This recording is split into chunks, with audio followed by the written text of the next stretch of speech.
Il devait être 1 ou 2 heures du matin, je me perdais sur YouTube. J'avais mes écouteurs et je regardais différentes vidéos de mes vidéastes préférés, question de me détendre avant de me coucher. Ayant toujours eu du mal avec le sommeil, je mets souvent des vidéos pour m'endormir. J'étais au milieu d'une vidéo assez drôle et légère quand j'ai soudainement commencé à entendre de légers sanglots. Ils devenaient de plus en plus bruyants au fur et à mesure. J'ai essayé de comprendre ce que ça faisait dans la vidéo, mais ça n'avait pas l'air de faire partie de la musique. J'ai donc mis pause et j'ai continué d'entendre les sanglots. J'ai retiré mes écouteurs pour écouter plus attentivement et j'ai allumé la lampe située à côté de mon lit alors que je me redressais. C'est à cet instant que j'ai compris que les bruits venaient de juste derrière la porte de ma chambre, dans le couloir où se trouvent les chambres des autres membres de ma famille. Je me suis assise, essayant de savoir de qui il s'agissait, et je me suis dit que ça pouvait être mon petit frère qui voulait aller aux toilettes, mais qu'il était trop effrayé pour les atteindre. Comme la bonne grande sœur que je suis, je me suis levé pour l'aider. En me rapprochant de la porte, j'avais l'impression que le bruit venait vraiment de juste derrière ma porte. J'ai attrapé la poignée et je l'ai tournée. Elle fit un petit claquement en bougeant. J'ai entendu une respiration et les pleurs se sont arrêtés. J'ai regardé dans le couloir, m'attendant à voir mon frère, mais il n'y avait personne. J'ai vérifié tout le couloir pour savoir de quel membre de ma famille il s'agissait. Je me disais que j'avais peut-être entendu ma mère ou ma petite sœur. Je me suis mise à frissonner de peur en réalisant que tout le monde était profondément endormi. J'étais la seule réveillée. Les jours suivants, j'avais oublié cette histoire. Bientôt, tout revint à la normale. En tout cas, ça en avait l'air. Jusqu'à ce que, quelques semaines plus tard, vers 21h, l'heure où habituellement mon frère et ma sœur allaient dormir pour être en forme à l'école, moi j'étais toujours réveillé. Je me baladais sur YouTube, comme à mon habitude, quand mon frère arriva dans ma chambre, l'air mi-endormi, mi-inquiet. Je lui ai demandé ce qu'il se passait, et il m'a répondu « Ça va, sœurette ?» L'air confuse, je lui ai demandé pourquoi. Il m'expliqua alors que mes pleurs le réveillèrent. Après cela, il est retourné dans sa chambre. J'ai un peu honte de l'admettre, mais je suis allé dormir avec ma sœur cette nuit-là. Même si tout cela arriva plus tôt cette année, je me sens toujours mal à l'aise d'être dans ma chambre. Et je ressens cette étrange, mais intense sensation dans ma poitrine. Je n'ai pas entendu de pleurs depuis, mais parfois, venant de nulle part, j'ai de profondes envies de pleurer.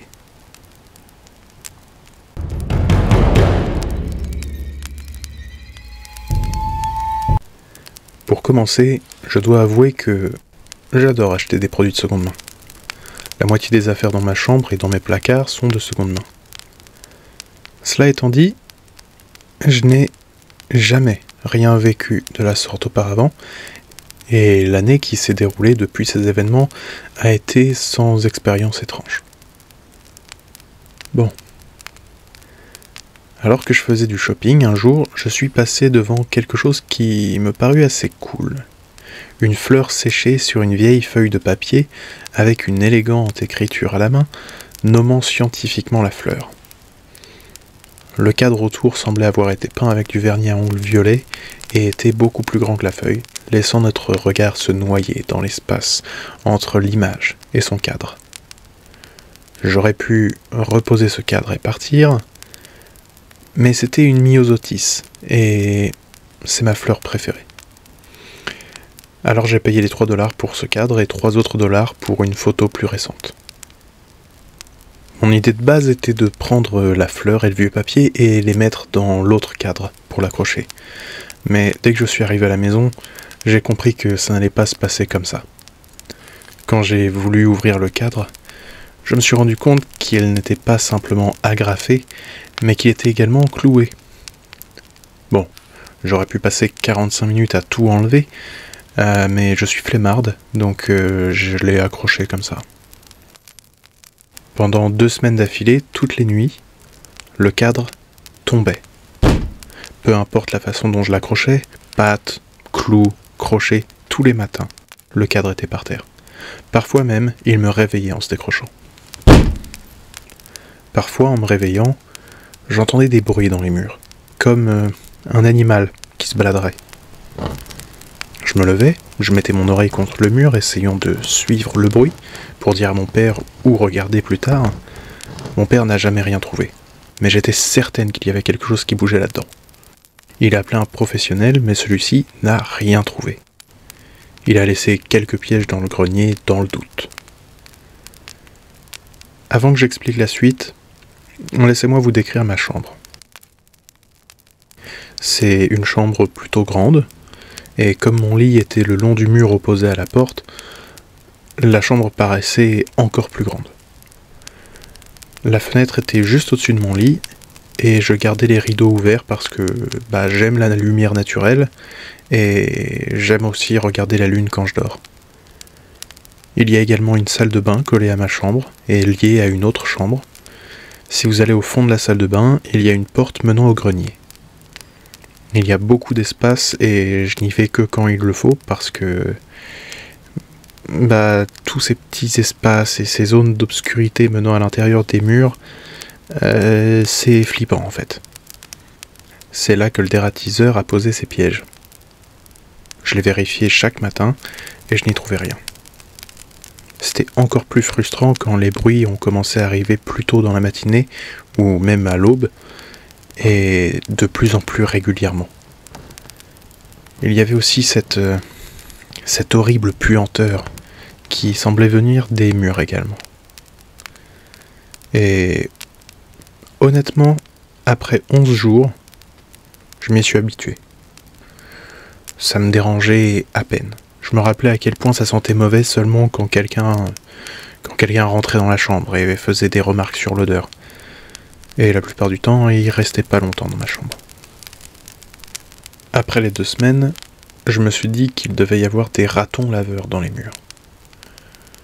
Je me suis fait réveiller par des coups. Cette fois-ci, comme si quelqu'un mettait des coups de poing dans ma porte au beau milieu de la nuit. J'ai gueulé de me laisser une seconde, j'ai enfilé un pantalon, et les coups, qui étaient quasiment paniqués, s'arrêtèrent. J'ai ouvert la porte de ma chambre, et il n'y avait personne. Malgré le fait que je sois pétocharde, j'étais certaine que c'était quelqu'un de ma famille qui avait fait ça. Alors, j'ai vérifié toute la maison, allumé toutes les lampes, j'ai réveillé mon père, mes sœurs, qui semblaient pourtant bien endormis, pour leur demander quel était le problème. Puis j'ai vérifié tous les verrous, j'ai pris un couteau, je suis pétocharde, ok ? Et je suis retourné doucement dans ma chambre. Rien qu'en entrant dans ma chambre, j'ai senti mes cheveux se dresser. J'ai fait de mon mieux pour me coucher. Je pouvais pas me rendormir. Je me suis assise et j'ai écouté. Je me suis finalement permis de m'allonger et de me détendre. Même pas 10 minutes après, j'ai entendu de légers coups. Ce n'était pas en provenance de ma porte, mais des murs. Je suis pas resté assez longtemps pour enquêter. Oh non! Je me suis barré de là. Et je suis allé dormir avec ma petite sœur dans sa chambre. Je lui ai fait peur en la réveillant, mais elle m'a laissé dormir avec elle. Le jour suivant, avant l'école, j'ai dû y retourner pour me changer. L'odeur était pire que dans mes souvenirs. Peut-être parce que je n'y avais pas passé la nuit. J'ai ignoré l'odeur, j'ai ignoré les bruits, j'ai dû mettre 3 minutes pour me préparer et j'ai refermé la porte derrière moi.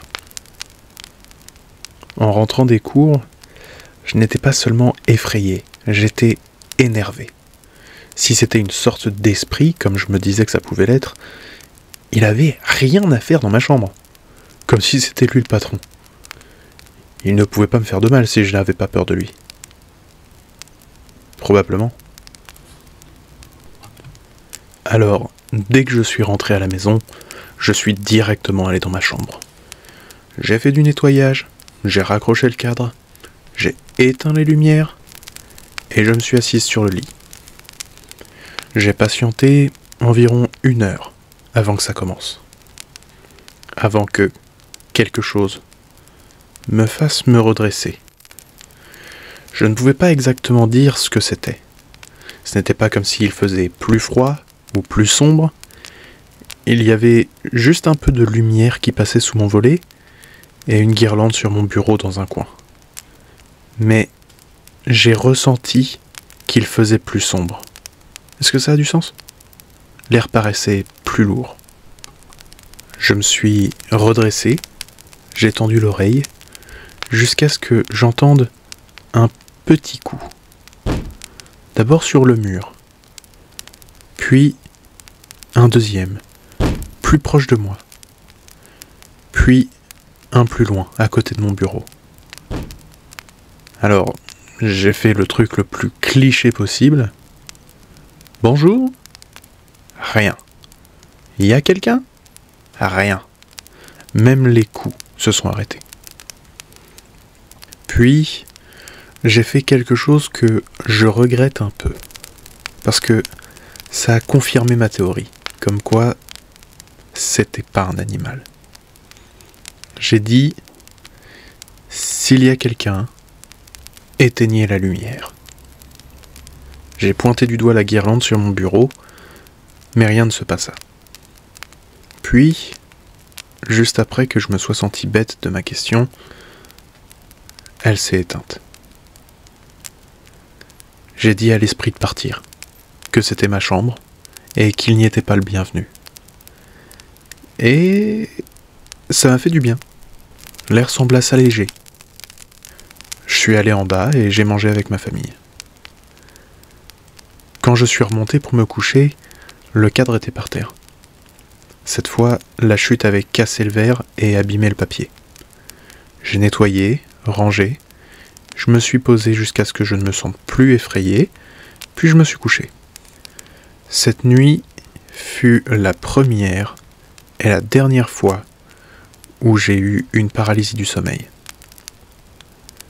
Je me suis réveillé dans le noir, dormant sur mon ventre, le visage tourné vers mon bureau et la porte de la salle de bain.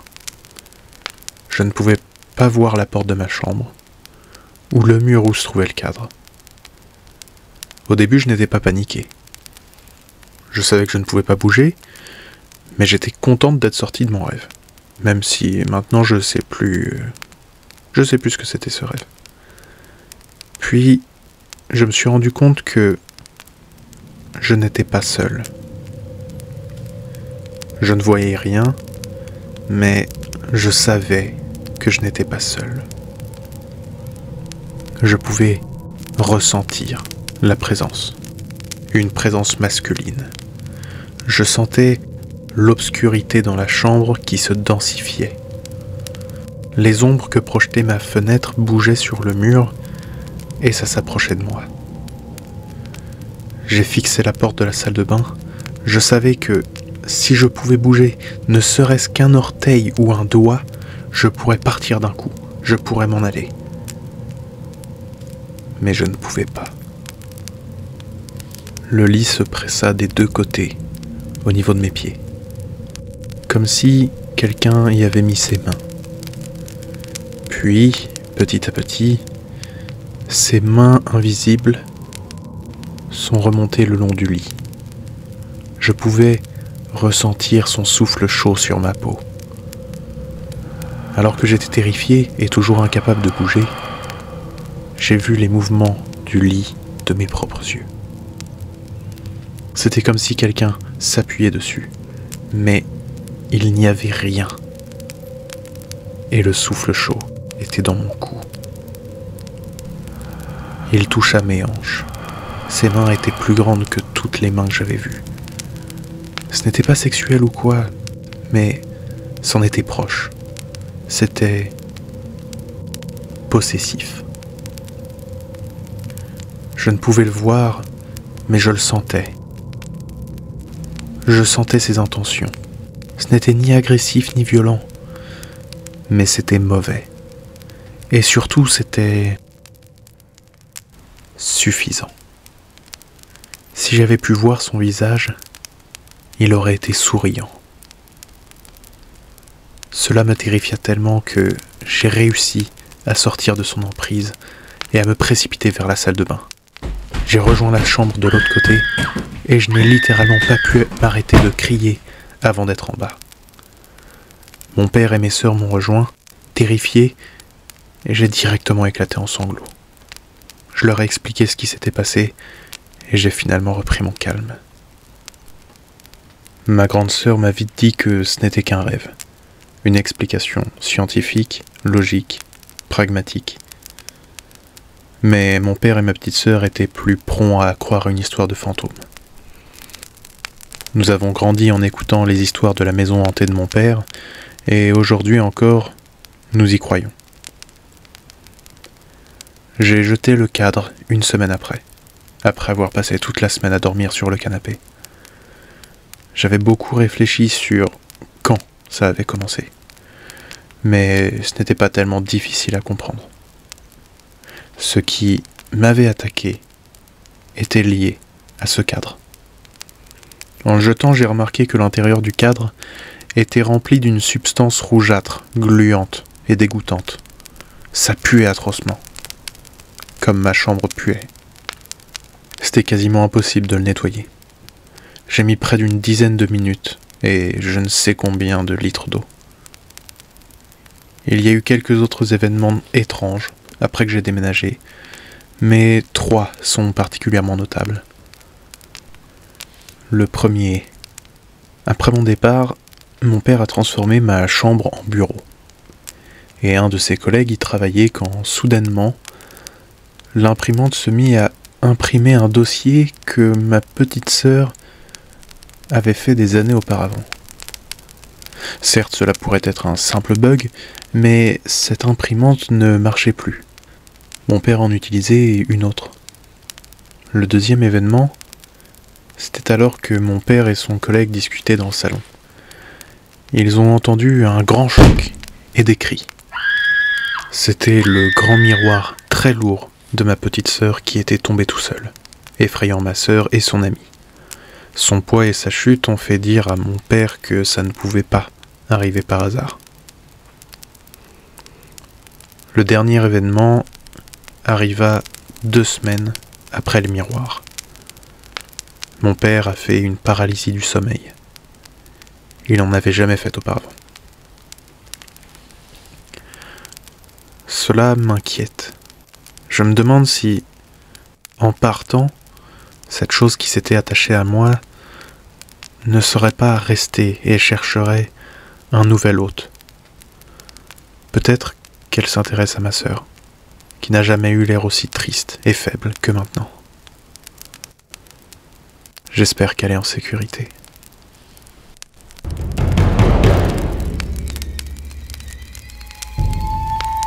C'est arrivé il y a une dizaine d'années. Moi, James et Mark, nous sommes allés camper dans une zone de montagne. Après environ une journée de randonnée, nous avons trouvé l'emplacement parfait pour installer notre campement. Les premières nuits étaient assez normales. On a un peu trop bu, beaucoup ri et beaucoup mangé. Tout allait bien jusqu'à ce que James disparaisse pendant une grosse demi-heure. « Faut que vous veniez voir ça, les gars !» nous a dit James en arrivant au campement, en courant. On a pris nos lampes de poche et nous l'avons suivi. C'était une vieille maison délabrée. Le ciel nuageux assombrissait l'ambiance, rendant la demeure un peu plus étrange, voire effrayante. Alors que nous nous rapprochions, quelque chose attira mon attention. Cette chose avait presque l'air humaine, mais elle se déplaçait à 4 pattes. Ses bras et ses jambes étaient très fins, et ça n'avait pas le moindre poil. Elle disparut dans la maison. J'ai demandé à Mark et James s'ils avaient vu quelque chose, mais ils répondirent que non. Je me suis donc dit que ce n'était que mon imagination. Nous atteignîmes finalement la maison et décidions d'en faire le tour. En entrant, une odeur atroce nous fit reculer et nous couvrir le nez et la bouche. Surmontant l'obstacle de l'odeur, nous avons visité le rez-de-chaussée, puis nous nous sommes rendus à l'étage. Alors que nous nous rapprochions de la chambre principale, nous l'avons vue. Elle se tenait sur ses pattes arrière. Elle s'est retournée et nous fit face. Elle n'avait pas de visage, seulement une bouche. Nous étions immobiles, ne pouvant rien faire d'autre qu'observer cette créature. Elle attrapa un cadavre de rongeur par terre et ouvrit sa bouche, si grand. On aurait cru que sa tête se séparait en deux. Avant qu'elle n'avale sa nourriture, James éternua. La créature produisit un cri horrible, si puissant qu'il nous fit nous couvrir les oreilles. Puis elle se jeta sur nous. Nous partions déjà en courant, dévalant les escaliers le plus vite possible. Avant que nous sortions, James glissa et tomba. J'ai attrapé sa main et j'ai commencé à le tirer de là. La créature se rapprochait, j'ai vu que James s'était blessé dans sa chute et qu'il ne pourrait pas se relever. J'ai crié pour que Mark m'aide. Il se précipita sur l'autre main de James, et alors qu'il commençait à tirer, nous vîmes une main osseuse agripper la jambe de James. Il lâcha un hurlement de douleur. La créature semblait communiquer à base de son guttural, se répercutant dans les profondeurs de la maison. J'ai alors attrapé une brique se trouvant à côté de la tête de James, et je l'ai jetée dans l'immensité béante qu'était la bouche de cette abjecte créature. Elle sembla s'étrangler sur le cou et perdit l'équilibre. Alors qu'elle lâchait James, Mark et moi l'avons tiré un coup et nous sommes partis en courant du mieux que nous pouvions. Alors que nous entendions la créature s'étouffer avec la brique, mon corps tout entier frissonna et je me mis à pleurer de peur en entendant les mêmes bruits gutturaux que la créature faisait après avoir attrapé la jambe de James. Mais cela semblait lui répondre. Elle n'était pas seule. Nous nous sommes précipités à la voiture, sans même récupérer nos affaires. Nous avons mis moitié moins de temps à refaire le trajet. Nous avons atteint la voiture alors que le soleil commençait à se lever. Mark conduisait, je m'occupais de la jambe de James à l'arrière. Il avait une marque sombre là où la créature l'avait attrapé. À l'hôpital, ils nous ont dit qu'avec le temps, ça devrait passer, que ça n'avait pas l'air bien grave. Ils devaient penser que nous étions bourrés. Les policiers ne se sont pas plus intéressés à notre histoire. 10 années après, James a toujours sa marque. Et nous espérons, à chaque fois que nous nous voyons, que ces créatures sortaient de nos esprits. Mais nous savons que c'était vrai.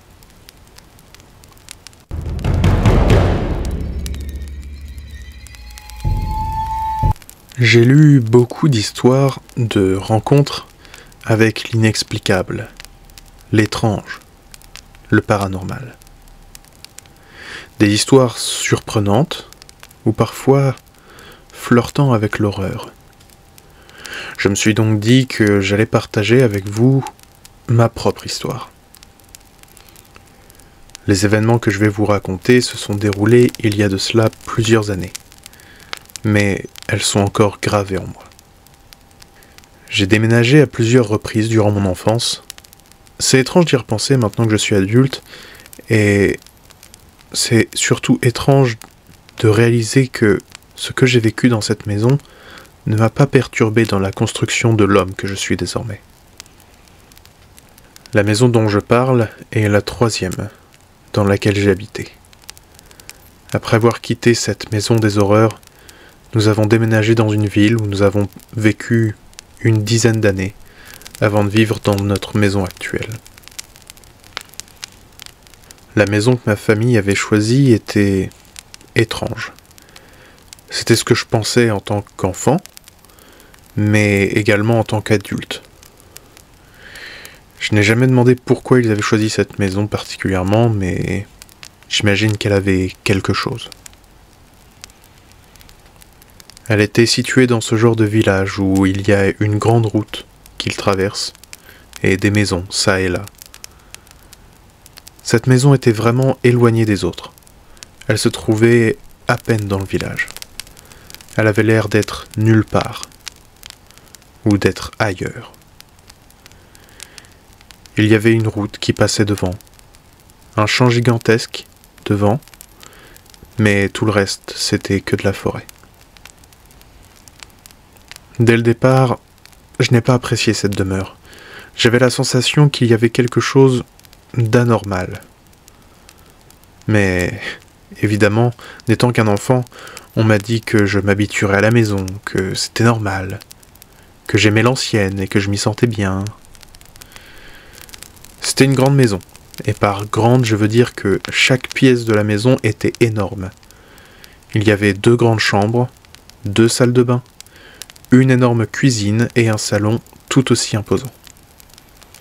On aurait cru qu'on avait pris une maison normale et qu'on l'avait étirée jusqu'à ce qu'elle fasse 2 à 3 fois sa taille d'origine. Évidemment, j'ai de bons souvenirs dans cette maison, mais c'est principalement des anniversaires ou des réunions de famille. La nuit, c'était autre chose. Je n'arrivais pas à dormir. Pas du tout. Mes parents ont rigolé parce que, me sentant vraiment mal, j'en pleurais en plein milieu de la nuit. Ils en rigolent encore aujourd'hui. Alors même que ils ont eux-mêmes vécu des choses. Certes, des choses bien plus effrayantes que moi. Quand la nuit arrivait, j'entendais des bruits de pas et d'autres sons que je ne savais pas identifier. La première rencontre, ou en tout cas de ce que mes parents ont dit, c'est ma mère qui l'a vécu. Elle a eu un rêve glaçant, une nuit après être restée tard au travail. Elle avait rêvé que, pendant la nuit, une femme apparaissait pendant son sommeil, l'observant endormie, et lui disait qu'elle avait quelque chose à lui dire, mais qu'elle ne pouvait pas encore le lui dire. Je ne me souviens pas des détails particuliers de la femme, mais de ce que je me souviens de la description qu'elle m'en a faite, et des sensations qu'elle a expliquées, elle devait être terrifiante. Mon père avait lui aussi vécu quelques expériences étranges. En rentrant à la maison après le travail une nuit, il a décrit avoir vu une sorte d'orbe, une lumière vive flottant au-dessus de la route. Et cet orbe l'aurait suivi jusqu'à la maison alors qu'il conduisait, avant de tout simplement disparaître. Il avait travaillé tard cette nuit-là, ça avait été une nuit de garde difficile à l'hôpital, alors il n'avait pas vraiment prêté attention en se disant qu'il était simplement extrêmement fatigué. Cependant, il se rappelle également avoir fait des rêves étranges, similaires à ceux de ma mère. Il était étendu sur son lit. Alors qu'il ouvrait les yeux, il voyait au milieu de la fenêtre, flottant dans les airs, à côté de lui, un bébé, assis en croisant les jambes. Je ne me souviens pas de la cause de notre départ, mais ça peut être en lien avec ce que je vais vous raconter maintenant. Nous avions un chiot qui n'avait que quelques mois, un petit chiot joueur. Il lui arrivait de pleurer en pleine nuit, comme moi, quand je me retrouvais seul, face à mes peurs, dans cette maison perdue dans un autre monde. Une nuit, ma mère fut réveillée par un étrange bruit contre une fenêtre, et notre chiot pleurait et semblait vraiment effrayé. Le truc, c'est que cette fenêtre était en fait une grande baie vitrée qui faisait tout l'arrière de la maison. Cela partait de ma chambre jusqu'à la chambre de mes parents de l'autre côté. Je n'étais pas réveillé quand c'est arrivé, mais ma mère nous l'a décrit comme le bruit de quelqu'un qui aurait fait glisser un bâton ou quelque chose tout du long des fenêtres, en partant de ma chambre jusqu'à un peu avant sa chambre. Elle a appelé la police et a réveillé mon père. Elle était effrayée. Dans l'obscurité, le couloir entre la chambre de mes parents et le salon ressemblait à un long couloir sans fin, comme la route qui passait devant la maison. Ma mère n'osait pas s'y aventurer seule après avoir entendu ce bruit, et peu après, on déménageait. La semaine de notre départ, mes parents eurent quelques informations sur la maison. Dans un petit magasin, on expliqua à ma mère qu'il y avait beaucoup de gens qui emménageaient, mais que personne ne restait très longtemps. En mettant les derniers cartons dans la voiture, mon grand-père qui nous aidait a entendu un bruit étrange venant de la maison. Ce n'était pas un bruit, c'était plutôt une voix. Enfin, un pleur. Un pleur de bébé. On a fini de mettre les affaires dans la voiture et nous sommes partis, sans regarder en arrière.